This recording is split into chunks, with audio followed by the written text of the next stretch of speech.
Hello, I'm Raj Hans for Bible Harbor. If there's one topic that has garnered more attention than perhaps any other in recent times, it has to be the topic of abortion. It has made its way onto election platforms more than once and is likely to continue to do so.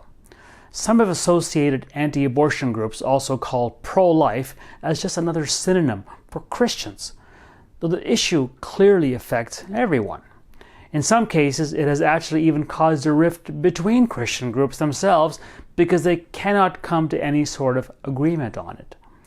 In all the coverage that it has gotten and continues to get, I find it amazing that there is one simple solution that is rarely, if ever, brought forward.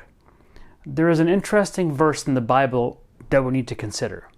In 1 Corinthians chapter 7, we read, "Now concerning the matters about which you wrote, it is good for a man not to have sexual relations with a woman." Now this verse is speaking specifically about sexual relations outside of marriage. It is suggesting that it is a good idea for an unmarried man to not have sexual relations with a woman. Later on in the same chapter of Corinthians, the Bible says the following, "But if they cannot exercise self-control, they should marry, for it is better to marry than to burn with passion." Now that is about as simple and clear as it can get. I haven't done any detailed studies on the topic, but I am pretty certain that if a man and woman do not have sexual relations, there is a fairly high probability that the woman will not have to consider getting an abortion.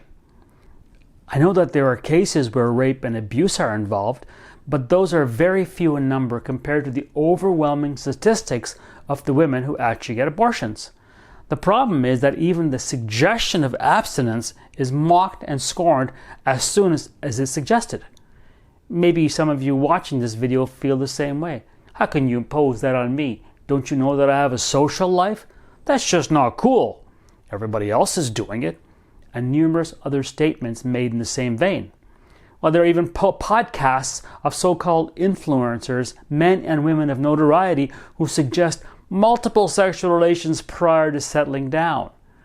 Many times, even after settling down, the habit continues. The staggering divorce rate is certainly confirmation of that. Even the school systems have bowed to societal trends that they themselves have helped to create. Children are given lessons on contraceptions without abstinence ever being suggested as an option. They are expecting each successive generation to be sexually active well prior to marriage, and that age has certainly dropped in recent years. All of this is in direct contradiction to the simple suggestion from the Bible. If you want to have sex, wait until you are married. The command is clear and easy to understand. You might say that it is difficult to implement. Well, it's not your responsibility to implement for anyone else but yourself. The excuse of generalization or deflection to the population at large cannot absolve you of the responsibility for your own life. Change starts with an individual. So how do you avoid an abortion? Abstain until you are married. And if you don't want your child when you are married, there are plenty of people who would love to be blessed with the gift of children. And here's the bonus part.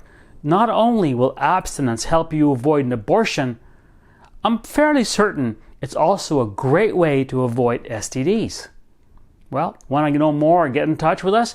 Just go to the Bible Harbor website, BibleHarbor.com. And until next time, God's blessings to you.